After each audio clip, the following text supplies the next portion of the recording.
وبركاته.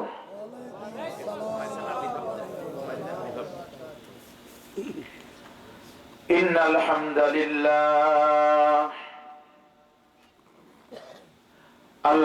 لله نحمده ونستعينه ونستغفره ونعوذ بالله من شرور أنفسنا ومن سيئات أعمالنا. من يهده الله فلا مضل له ومن يضلله فلا هادي له. ونشهد أن لا إله إلا الله وحده لا شريك له.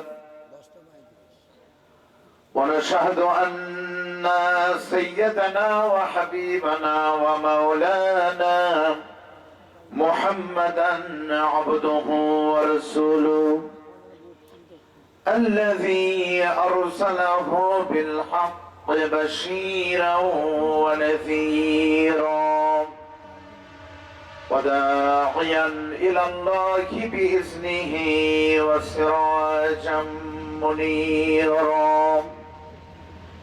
فقد قال الله تعالى في كلامه المجيد وفرقانه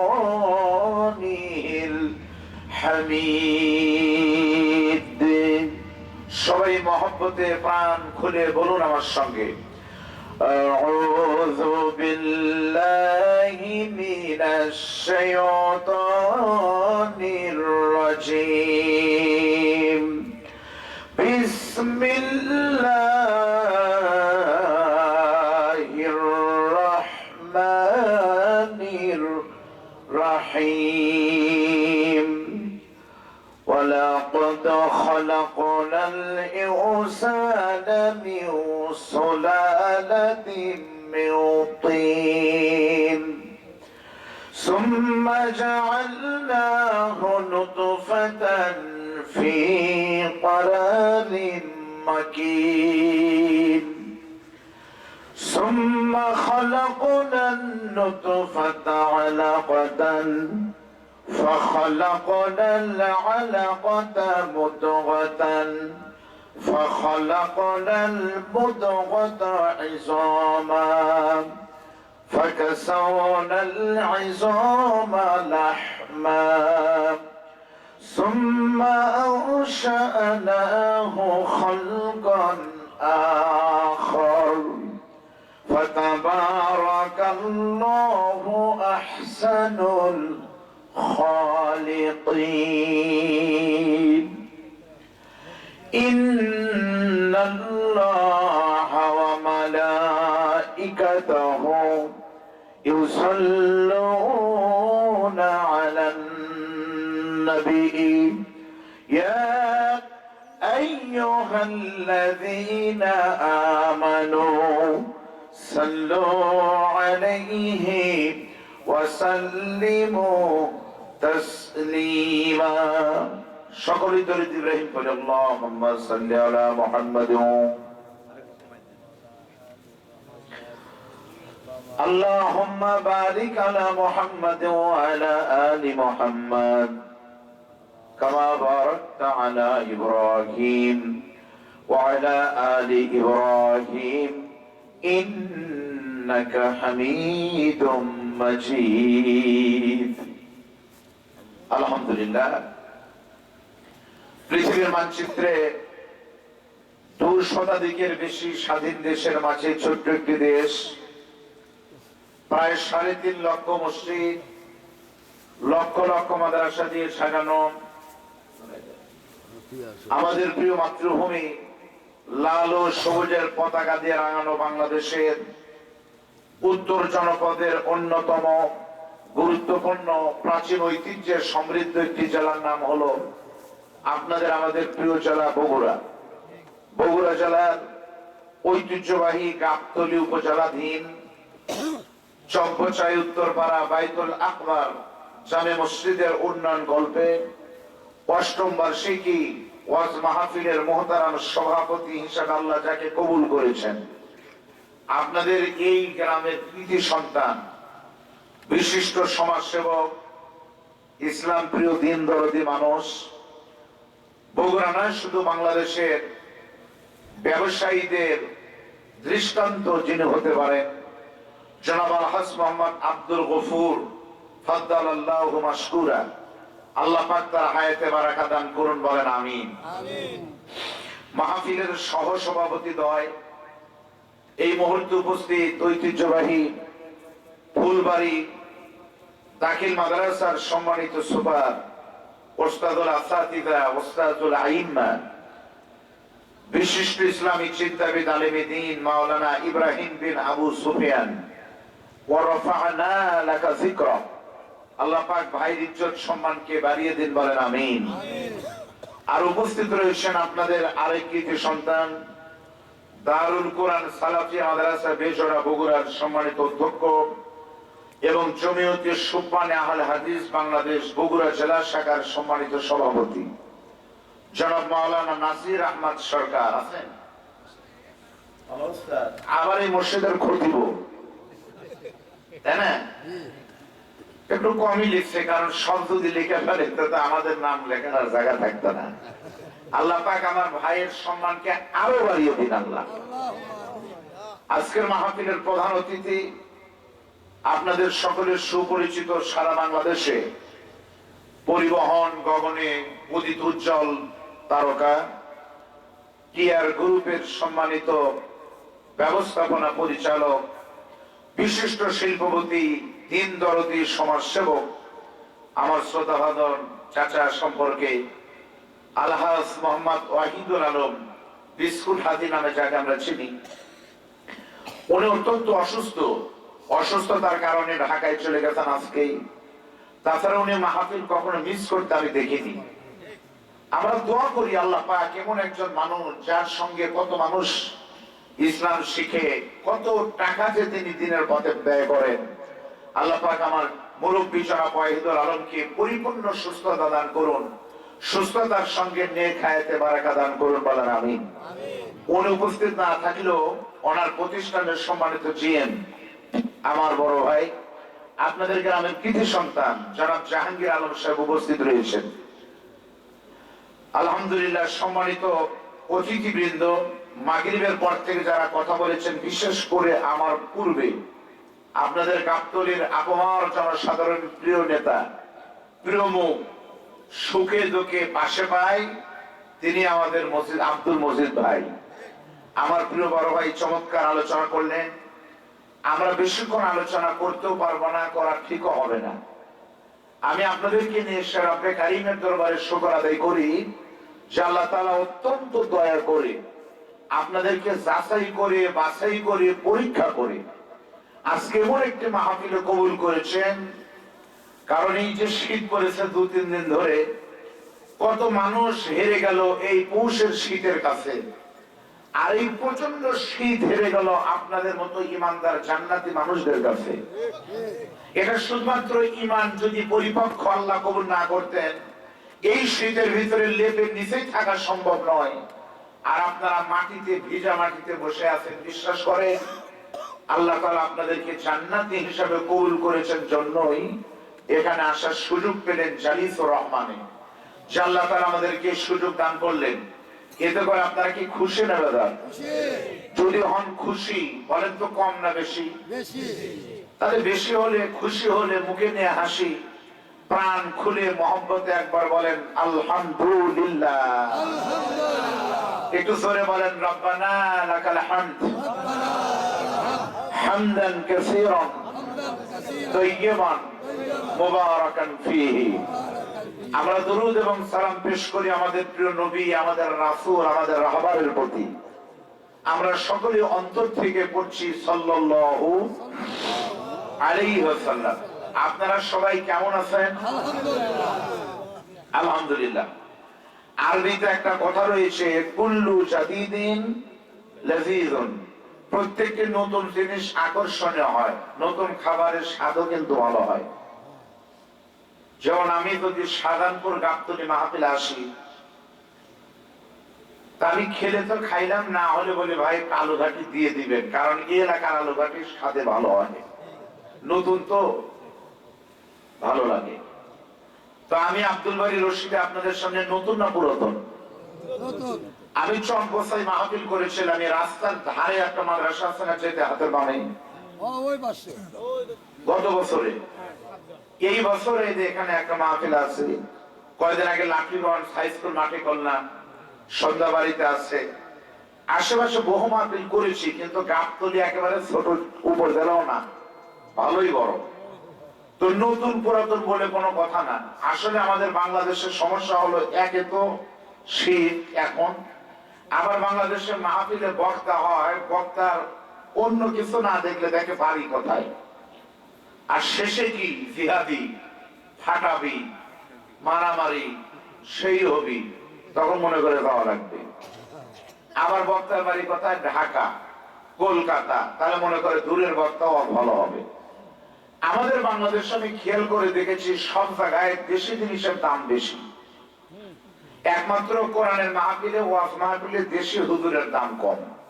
দেখেন আপনারা দুটোই কই, একটা দেশি কই আর একটা পোল্ট্রি কই, কি বলে আপনার চাষের কই, আর একটা বগুড়ার ভাষায় বলে পাতারের কই।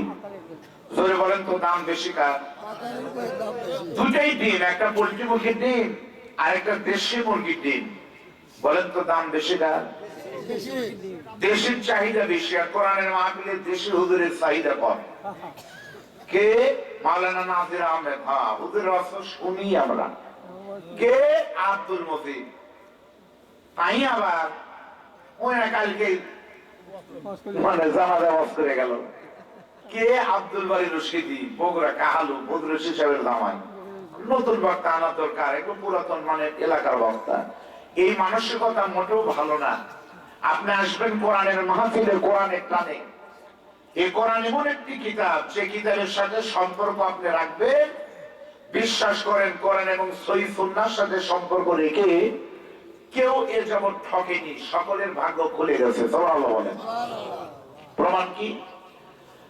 আমরা যে চেয়ারে বসে আছি, এই পার পিস চেয়ারের দাম এখনো 10,000-এর বেশি হওয়ার কথা। আর সামনে যে টেবিল, এগুলো কিন্তু টেবিল না, এগুলো খুব কম দামি টেবিল, কাটিং করে দিছে, 2,000 টাকা পিস নাও হতে পারে। আমরা বসার কারণে এই টেবিলের চেয়ারে লাথি লাগলে আপনাদের কোনো গুনাহ হবে না, কিন্তু আমি খুব সতর্ক থাকবো, একবারের জন্য হলো আমার পাটা যেন এই টেবিলের সঙ্গে না লাগে। কারণ এই টেবিলের সঙ্গে এই মুহূর্তে আল্লাহর কোরআন লেগে থাকার কারণে কম দামি ছোট্ট টেবিলের দাম আল্লাহর কাছে কোটি টাকার ফার্নিচার থেকে আরো দামি হয়ে গেছে। ঠিক না ভাই? রজব মাস এবং শাবান মাসের দাম বাড়লো, আর শহরুল হরুম হলো। আপনারা দোয়া করতেছেন না, আল্লাহুম্মা বারিক লানা ফি রাজাব ওয়া শাবান ওয়া বাল্লিগনা রমাদান। এই মাসগুলোর দাম বাড়তো না যদি কোরআন নাযিলের মাস রমজান মাসের আগে না হতো। তাহলে কোরআনের সঙ্গে থাকার কারণে যদি হযরত ওমর মানুষের দাম বাড়ে, চেয়ার টেবিলের দাম বাড়ে, ফেরেশতার দাম বাড়ে, আপনারা যদি কোরআনের সঙ্গে সম্পর্ক রেখে চলেন, তাহলে আপনাদের দাম বাড়বে না? সত্যি যারা বাড়িতে ঘুমিয়ে আছে আর যারা আপনারা এখানে আছেন, সত্যিই বলতেছে আপনারা বিরাট ভাগ্যবান বলেই এখানে আসতে পেরেছেন। এখন না বুঝতে পারলেও বুঝতে পারবেন কিয়ামতের দিন আজকের হতেই পারে এ মাহফিলে অনেকে এসেছেন আমার মতো গুনাহ নিয়ে, আর এখান থেকে যখন ফিরে যাবেন কোরআনের কারণে ফিরে যাবেন ইনশাআল্লাহ নেকি নিয়ে নয়, বরং জান্নাত নিয়ে। আল্লাহ যেন কবুল করেন, বলেন আমিন। বাহিরের ভাইরা যারা আসেন চলে আসেন। এটা এমন একটি কোরআন, যে কোরআনের আলোচনা কখনো শেষ হবে নবী বলেন লা তুহসা আজাইবুহু ওয়ালা তুবলা গারাইবুহু। কোরআন কখনো পুরাতন হবে না, কোরআন কখনো কেউ শেষ করতে পারবে না। কোরআন কেউ শেষ করতে পারছে? কবি কবিতার মাধ্যমে পারেনি, লেখক লেখার মাধ্যমে পারেনি, খতিব খুতবা দিয়ে পারেনি, গবেষক গবেষণা দিয়ে পারেনি, বক্তা বক্তব্য দিয়ে পারেনি। জালেম জুলুম করে কোরআনকে শেষ করতে পারে, ঘোষণাকার বলেন আল্লাহ। আল্লাহ রাব্বুল আলামিন বলেন قُلْ لَوْ كَانَ الْبَحْرُ مِدَادًا لِكَلِمَاتِ رَبِّي لنفد البحر قبل أن تنفد كلمات ربي ولو جئنا بمثله مددا। আপনারা দুইজন লোক আল্লাহ আকবার বললেন, নিচে মুরব্বী বলল আর আমার ভাই বলল, আর যারা বললেন না তাদের না বলার পিছনে কোনো কারণ আছে? হয়তো হতো হুজুর রাতে আল্লাহ আকবার বলবো, কাল রাতে পুলিশ ধরে না যাবি, সে আমল কি এখন আছে? আবার হতে পারতো যে হুজুর বলে লাভ কি? নবীজি বলেছেন সুবহানাল্লাহি তামলাউল মিজান, আলহামদুলিল্লাহি তামলানি মা বাইনাস সামাওয়াতি ওয়াল আরদ। একবার সুবহানাল্লাহ আলহামদুলিল্লাহ বললে, তাসবিহ বললে পারিশ্রমিক হিসেবে আল্লাহ তাআলা যে নেকি দিবে সেই নেকির পরিমাপ হলো আসমান জমিনের মাঝের ফাঁকা জায়গা আল্লাহ নেকি দিয়ে ভরায় দিবে। তাহলে আস্তে বলবেন না জোরে বলবেন? জোরে বললে গা গরম হবে, শয়তান দূর হবে, ঘুম ভাঙবে, লাভ আছে। সকলে একটু তাকবীর দেন তো ভাই, লিল্লাহি তাকবীর। যারা দেননি এবার তারা দেন, এতে চাচা দেয়নি, এবার আপনি দেবেন, আচ্ছা দেন। যারা দেননি তারা দেন, লিল্লাহি তাকবীর। এবার সবাই একটু হাত টান টান করে তুলেন তো, হাত হাত তুলেন, হাত হাত একটু হাত নাড়ান। যে কয়েকজন আছে একটু সেজে গুজে অসংখ্য, আরে বাবা নেই, হ্যাঁ ঠিক আছে, একটু তাকবীর দেন আমার সাথে।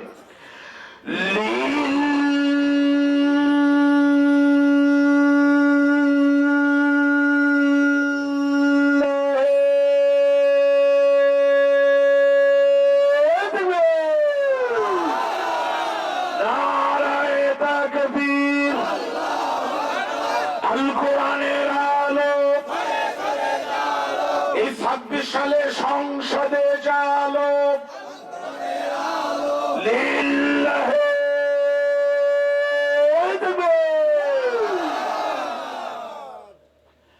আল্লাহ রাব্বুল আলামিন বলেন, নবী বলুন, এই কোরআনের কথা লিখতে গিয়ে যদি আমি আল্লাহর কথা লিখতে গিয়ে যদি সাগরের পানি কালি হয়ে যায়, সেই সাগরের পানি দিয়ে যদি কোরআন লেখা শুরু হয়, লিখতে লিখতে এক সময় সাগরের পানি শেষ হবে, অনুরূপ আরেকটা সাগরের পানি দিয়ে যদি কোরআন লেখা শুরু হয়, সেই সাগরের পানি এক সময় শেষ হবে, তবু আমার রবের কথা, আল্লাহর কথা কখনোই শেষ হবে না। জোরে বলেন সুবহানাল্লাহ। কোরআন কখনো শেষ হয় না। কোরআন শেষ করার জন্য অনেকে প্রস্তুতি নিয়েছিলেন, সর্বশেষ তারাই হাওয়া হয়ে গেছে। জোরে বলেন কথা ঠিক না ঠিক? সর্বশেষ চেষ্টা করলো বাংলাদেশের লেডি টাউন শেখ হাসিনা। এমন কোন নির্যাতন নাই আলেমদের উপর দিয়ে হয় নাই, শুধু আলেম না, বাংলাদেশে আওয়ামী লীগ ছাড়া যারা ছিল, বিএনপি, জামাত, তাবলীগ, হেফাজত, আহলে হাদিস, সমস্ত ইসলামপ্রিয় মানুষের উপরে নির্যাতন হয়নি? এমন কিছু নাই হয়নি। জেল হলো, ঘুমন্ত হুজুরকে নিয়ে গিয়ে রায় দিছে কি মামলার আসামি। এত নির্যাতনের পরেও কিন্তু ইসলাম শেষ হয়ে যায়নি। আলহামদুলিল্লাহ, শেষ হওয়ার কথা শেষ হয়নি। এত কিছুর পরেও তাকায় দেখেন বাংলাদেশের নিরপেক্ষ দৃষ্টিতে এই মুহূর্তে বাংলাদেশের সব থেকে বড় শক্তি মনে হচ্ছে আপাত দৃষ্টিতে ইসলাম এবং মুসলমানদের আলেমদের ঐক্যের শক্তি। বলেন ঠিক না? আর যারা শেষ করতে চাইলো তারা কোথায় গেল ভাই? ভারত। আচ্ছা, এ ভাই গেল কেন? এই সময় গেলে ধরবো না। অনেকে তো আগে বাধা দিত, অনেক মাহফিলে এই গাবতলীতে, ওস্তাদ এই গাবতলীতে, এই আপনাদের গাবতলীর জায়গার নাম হলো জাইগুলি।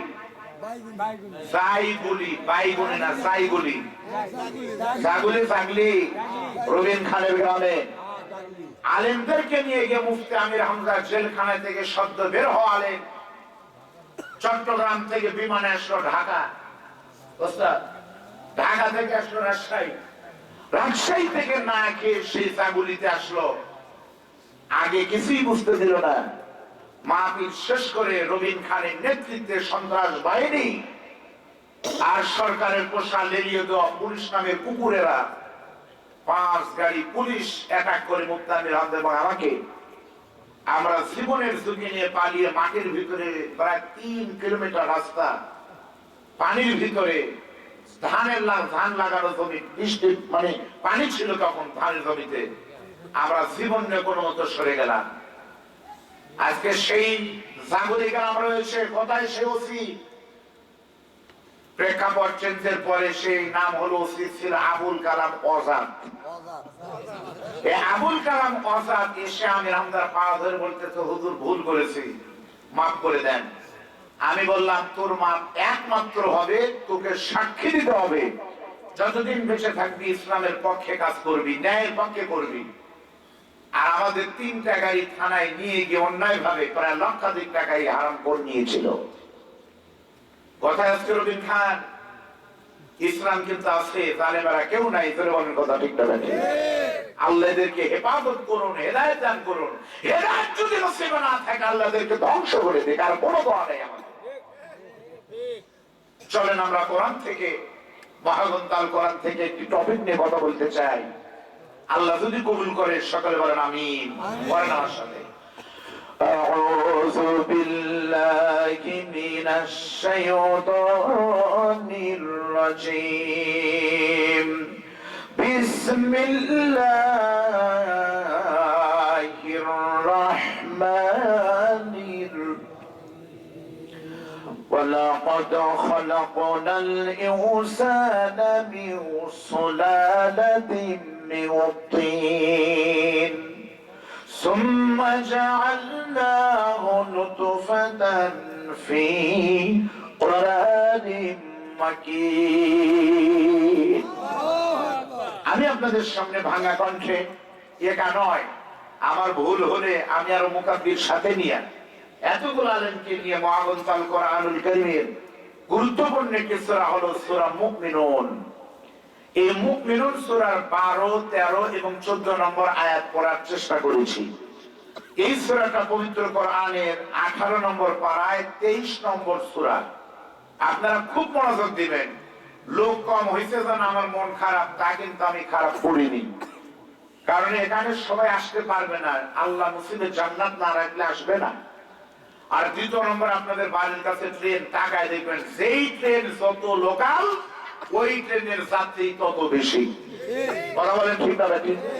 এজন্য আমরা লোকাল হওয়ার চাই না, ইন্টারসিটি হওয়ার চাই। অসুবিধা কি, লোক কমই হোক, আপনারা ভালো করে শোনেন ইনশাআল্লাহ।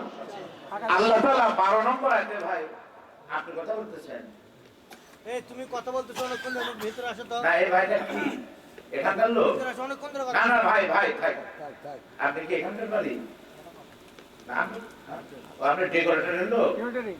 না, ডেকোরেটরের লোক হয়তো মনে করতেছে হুজুরের সাথে আমি একটু হুহা ধরি, তাহলে ভাড়া দেন আমার কম না দেয়। তোমাকে এমনি 16 না ভাড়া দিবি, তুমি বলতে পারো না বাবা, তুমি তোমার কাম করো, হুজুরের ভুতাও না। বাপরে, উঠতেছে হ্যাঁ হ্যাঁ, উঠতো না থানো। ভাই যারা যারা আসেন তারা আসেন তো আসেন। একটা জিনিস ভালো মন্দ বিচার করতে হলে তো কিছুক্ষণ সময় দেওয়া লাগে। আসেন। আল্লাহ তাআলা 12 নম্বর আয়াতে বলতেছেন সূরা মুমিনুনের ভিতরে, অবশ্যই অবশ্যই আমি মানুষকে মাটির উপাদান দিয়ে তৈরি করেছি। আমি কিন্তু তাফসীর আকারে বলবো, আপনাদের বুঝতে হবে। আচ্ছা বলেন তো, ওই অশ্বনে লাভ কি? যে ওদের ভিতরে আগা মাথা, এই কত নিচে নামেন না, কিছুই বোঝা যায় না, কোরআন নাই হাদিস নাই, লাভ আছে?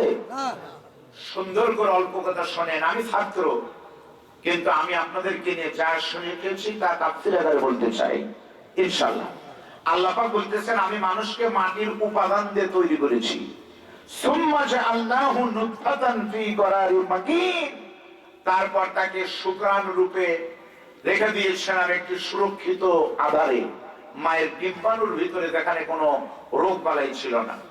এরপর আল্লাহ তাআলা এক ফোঁটা শুক্রাণু থেকে কয়েকদিন পরে সেই বীর্যটাকে রক্ত বানালেন, কয়েকদিন পরে গোশত বানালেন, তারপরে মানুষের ওই গোশতের ভিতরে কি কি মেডিসিন দিয়ে মানুষ বানালেন, প্রত্যেকটি আলোচনা করেছেন সুন্দরভাবে। চলেন আমরা একটু শুনতে চাই, আল্লাহ কবুল করুন।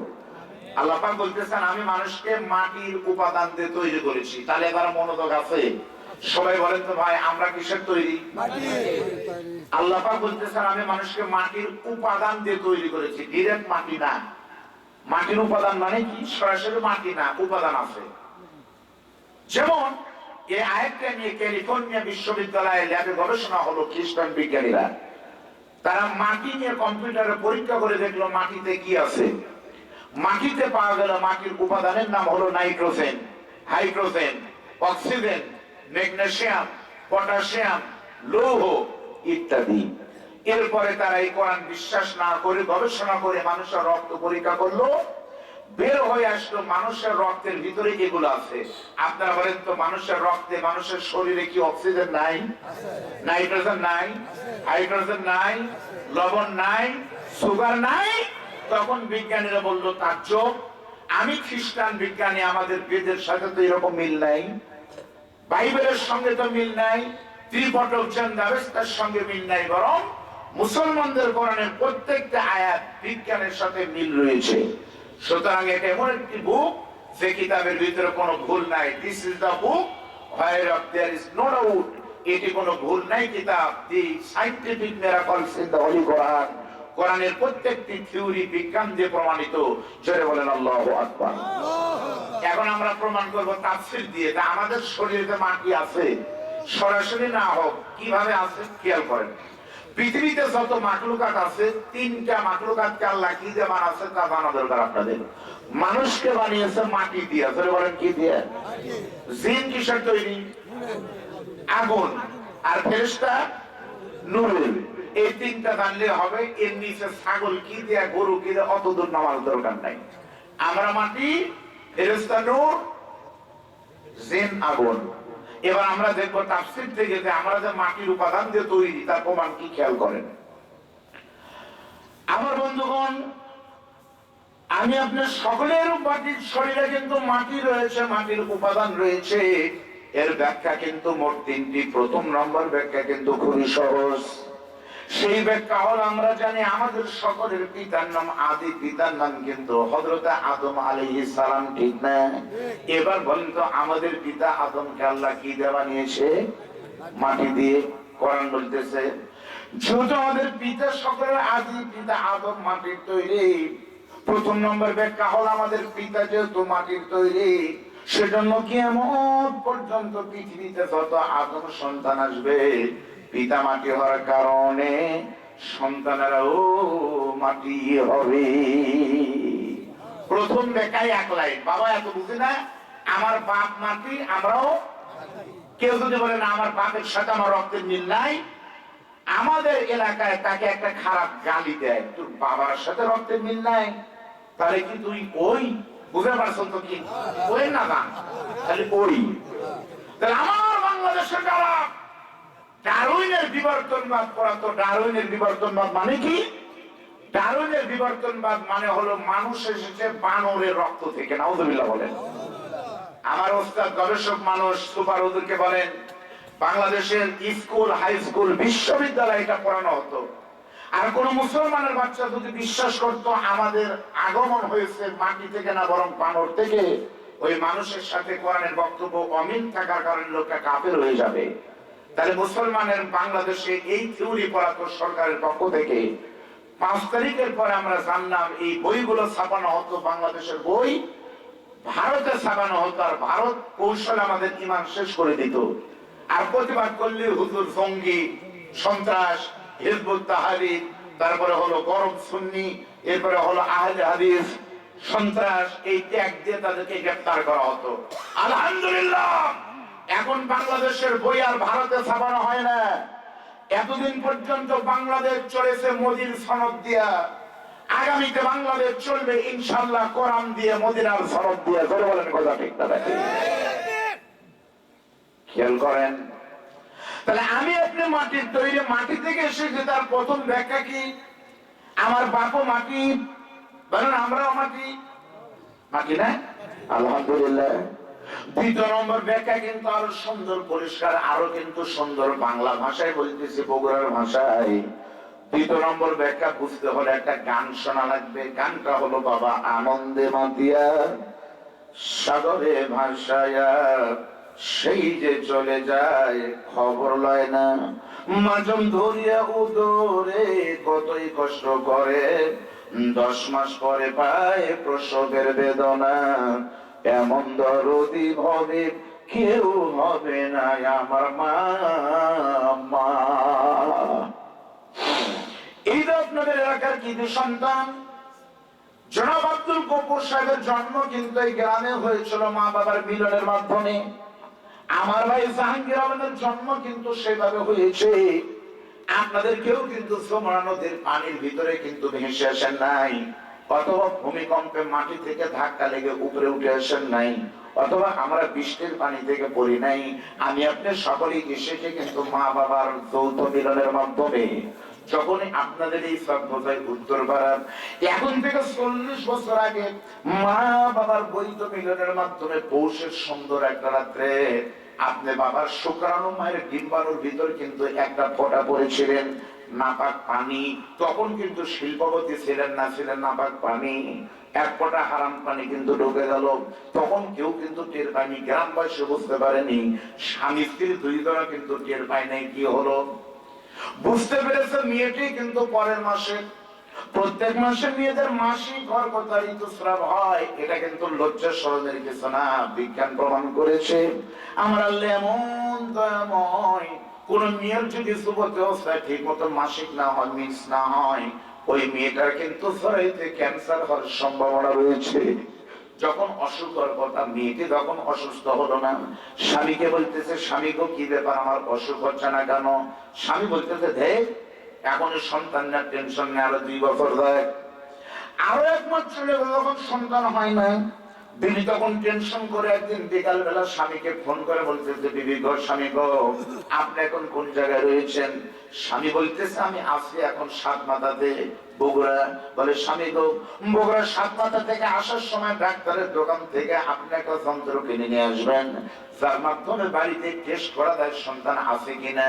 নাম হলো ইজি বেবি টেস্ট, সন্তান দেখার যন্ত্র।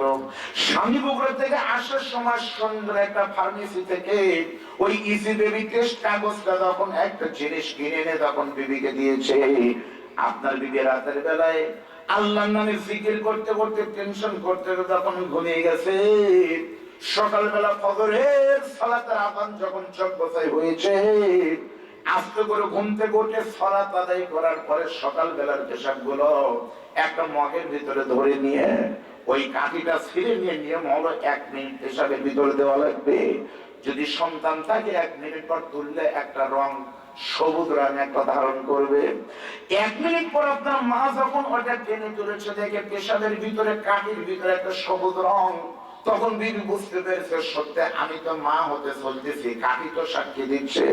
তখন চোখের পানি ফেলায় এক দৌড়ে পিছন থেকে স্বামীকে ধরে কাঁদতেছে, বলে, স্বামী গো, এই কাঠি সাক্ষী দিচ্ছে আমার পেটে সন্তান রয়েছে, 10 মাস পরে আমি মা হব আর আপনি অনাগত সন্তানের পিতা হবেন।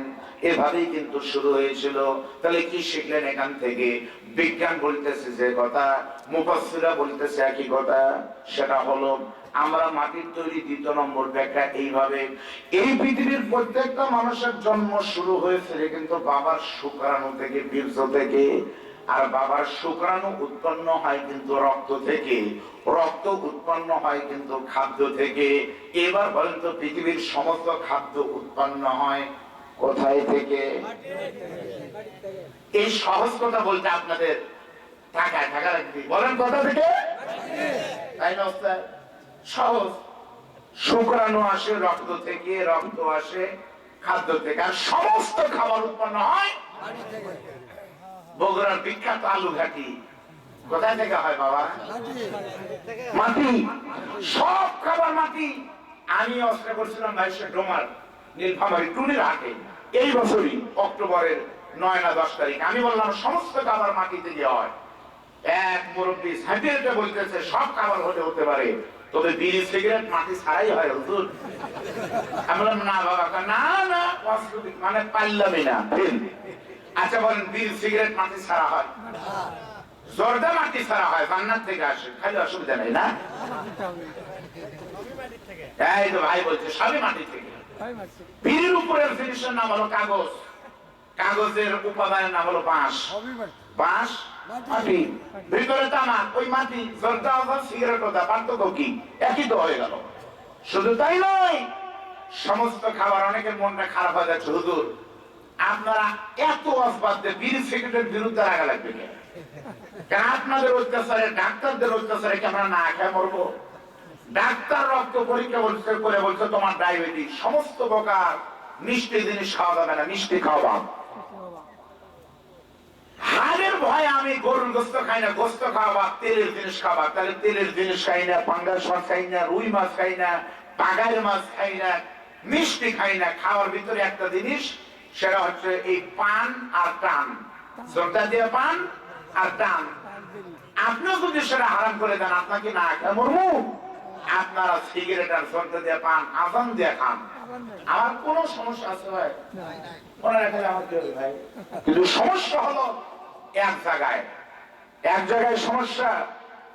আমি অত নিচে নামবো না, একটু বলবো আফসোস, বাংলাদেশে কেউ যদি মনে করে একটা বাঘাইর মাছের মাথা খাবো, আপনাদের গোলাবাড়ির দিকে কিন্তু সব মাছের ব্যবসায়ী, একটা বাঘাইর মাছের মাথা কিনতে কম পক্ষে লাগবে 5 থেকে 6,000 টাকা। কেউ যদি মনে করে একটা পাঙ্গাসের মাথা খাবো, তাও 200 টাকার নিতে হওয়ার কথা না। একটা দেশি মুরগির বাচ্চা কিনলেও মাথা কিনতে লাগবে 150 থেকে 150 টাকা। আর বাংলাদেশের মুসলমানের বাচ্চার মাথা কিনতে হোটেল ভিতরে লাগে মাত্র 20 টাকা। ভাই ঠিক না? বসে ঠিক না?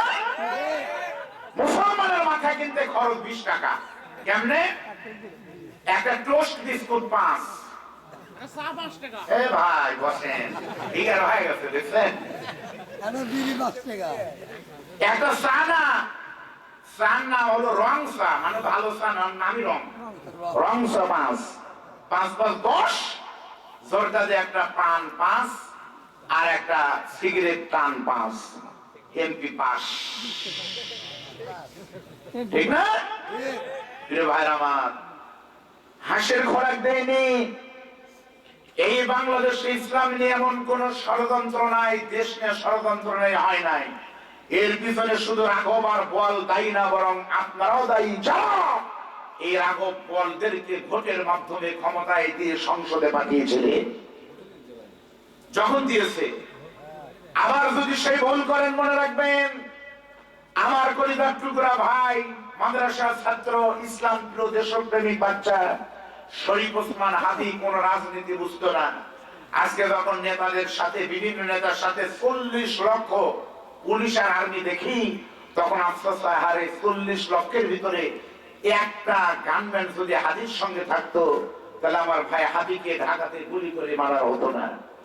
শরীফ ওসমান হাদি বিদায় নিল, শহীদ আবু সাইদার মুগ্ধ এই মাহফিল এখানে করতে পারতেন না যদি আবু সাইদার মুগ্ধরা জীবন না দিত। সলেমানের কথা ঠিক নাকি? ওই আবু সাইদার শহীদ মুগ্ধ আর হাদির রক্তের কালার হলো লাল। যখন ভোট দিবেন আপনারা চা খেয়ে, তখন ওই চার কালারও কিন্তু লাল। এইবার অন্তত যদি ইসলামের পক্ষে ভোট না দিয়ে দুনিয়াদারির পক্ষে যদি ভোট দেন, মনে রাখবেন এইবারে চা খাননি আপনি খেয়েছেন আবু সাইদার রক্ত গ্লাসে করে। শপথ নেন, শহীদের রক্ত চেয়ে শপথ, মুসলমানের বাংলাদেশে শিরক বেদাতকে মূলোৎপাট করার জন্য, খানকা নামক ব্যবসাকে দূর করে সহিহ ইসলাম আর দেশপ্রেমিক কোরআনের রাষ্ট্র চালানোর জন্য এবার টাকা নয়, কাল্লা দিয়ে নয়, বরং জীবন দেওয়া হলো ইসলাম আর কোরআনকে সংসদে পাঠাবো। বলে বলেন কথা ঠিক না? মন খারাপ হলো? তাহলে আমি আপনার মাটি থেকে এসেছি, 2 নম্বর ব্যাখ্যা কি মিলে নাই? বলেন মিলেনি। 3 নম্বর ব্যাখ্যা কিন্তু ইবনে কাসির আছে, গল্প নয়, আলেমদের বানানো সহজ। সেটা হলো, আপনি জানেন, সর্বপ্রথম মনে করেন আমার ভাই এখানে মাওলানা, আমার ভাইজান এখানে রয়েছেন জনাব মাওলানা নাজির আহমেদ সরকার। ভাইজানের বয়স কত? 40 কাছাকাছি ধরেন, কোন মানে 40 ধরেন।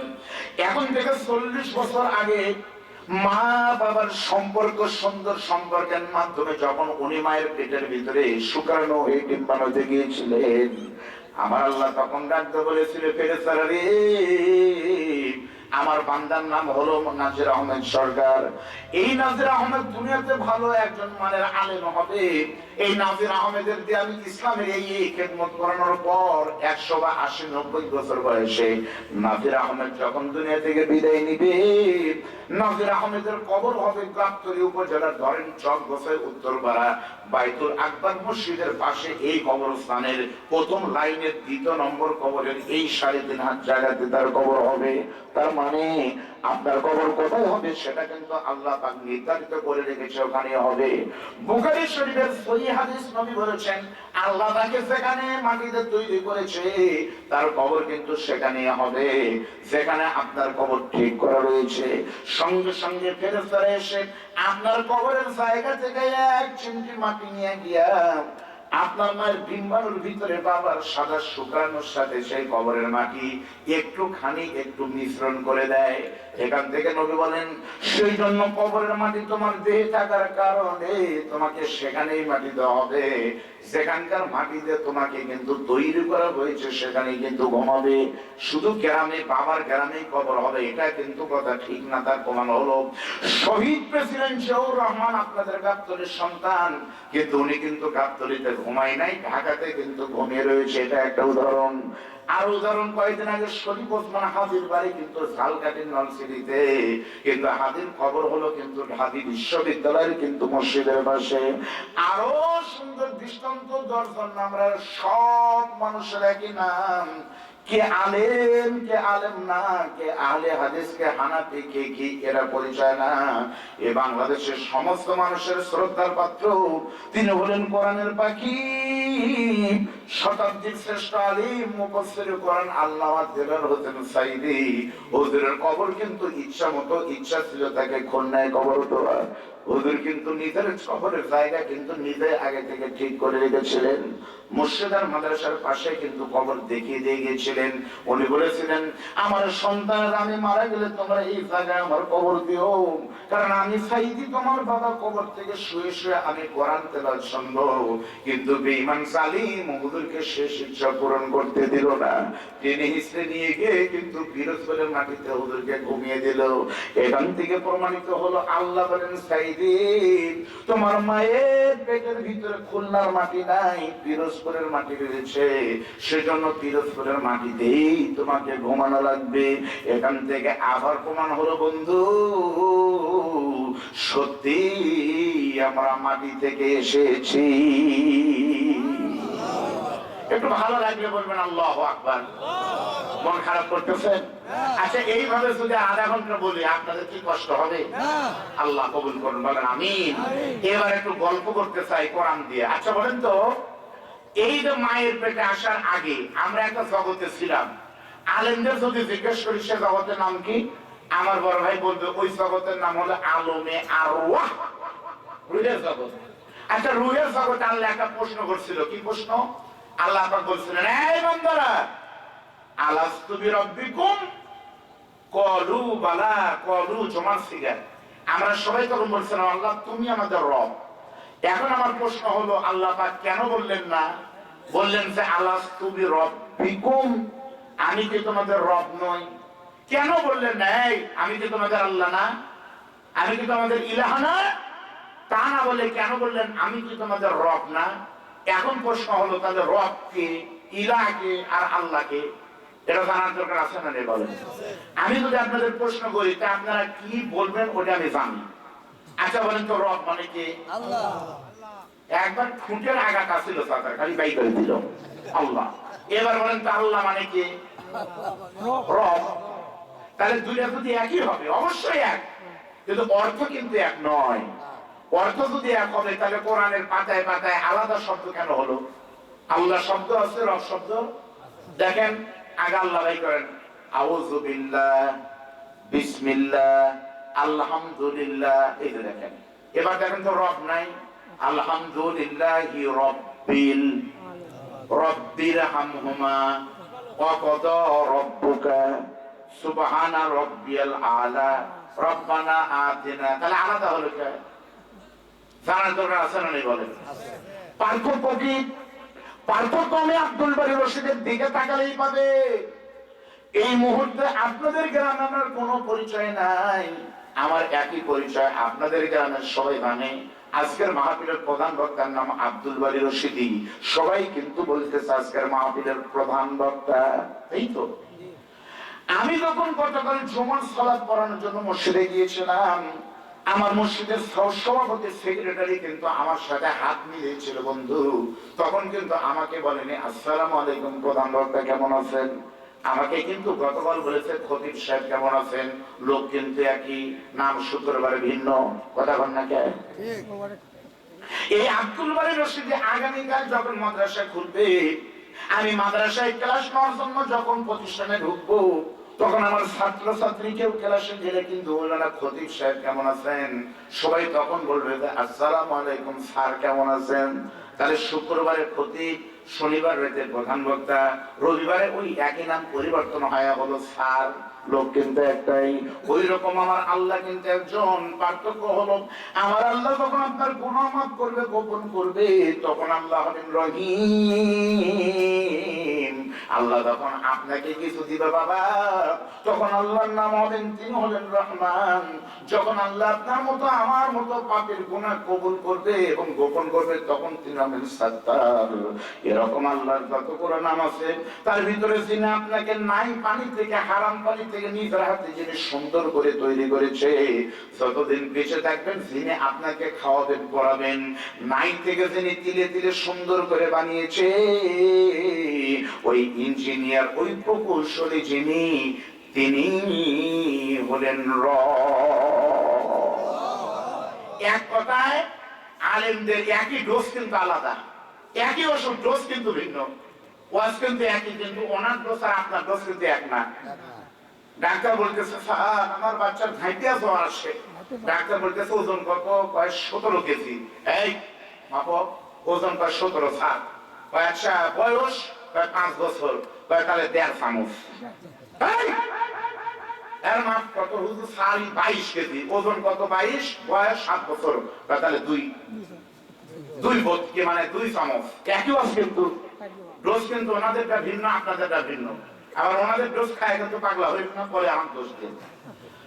তাফসীরের ভিতরে লেখা আছে রবের ব্যাখ্যা হলো তারবিয়াতুশ শাই ইলা কামালিহি শাইয়ান ফাশাইয়া। অর্থ হলো নাই থেকে যিনি পরিপূর্ণতা দান করেন তিনি হলেন রব। ধরে বলেন সুবহানাল্লাহ। এটা হলো আপনাদের ডোজ। শূন্য থেকে যিনি বড় করেন তিনি হলেন রব। কেমনে? প্রথমে কিন্তু ছিলেন আপনার 7 বছরের মাটি, সেখানে ভিতর থেকে কিন্তু আলু হলো, ওই আলু গোস্ত দিয়ে খাঁটি বানায় কিন্তু আপনার বাবা খাইলো, সেই আলুর ভিতর থেকে কিন্তু আস্তে আস্তে হলেন রক্ত, সে রক্ত বাবাকে হলো বীর্য, সেই বীর্য থেকে আপনি হলেন বন্ধু। তাহলে এক ফোঁটা মাটি থেকে এত সুন্দর করে চিনে আপনাকে বানিয়েছে। এত সুন্দর করে বানানোর পিছনে কোন পীরের কোন অবদান নাই, কোন খাজা বাবার কোন অবদান নাই, কোন নেতার কোন অবদান নাই, কোন বক্তার কোন অবদান নাই। বলেন তো, এক ফোঁটা নাপাক পানি থেকে এত সুন্দর করে জেনে আমাকে আপনাকে বানান, প্রতিনিয়ত আমাদেরকে নিঃশ্বাস দেবেন, আমাদের সুন্দর করে বড় করেন, খাবার সময় হোটেল থেকে ব্যবস্থা তিনি করেন, তিনি আর কেউ নাই ভাইজান, তিনি আমার রব। এই কথা মানুষ ভুলে যায়, এজন্য মানুষের রিজিক ঘাটতি হয়। আল্লাহর কসম, মানুষ ছাড়া জঙ্গলের জানোয়ারেরা ভুলে যায় না। জঙ্গলের জানোয়ারের কোন পিসাব নাই, এজন্য তাদের রিজিকের অভাব নাই। শুনে বলেন কথা ঠিক না?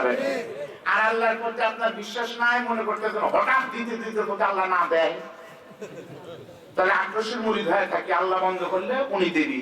নাউজুবিল্লাহ ধরে বল। এই জন্য আপনার রিজিকের ঘাটতি হয়।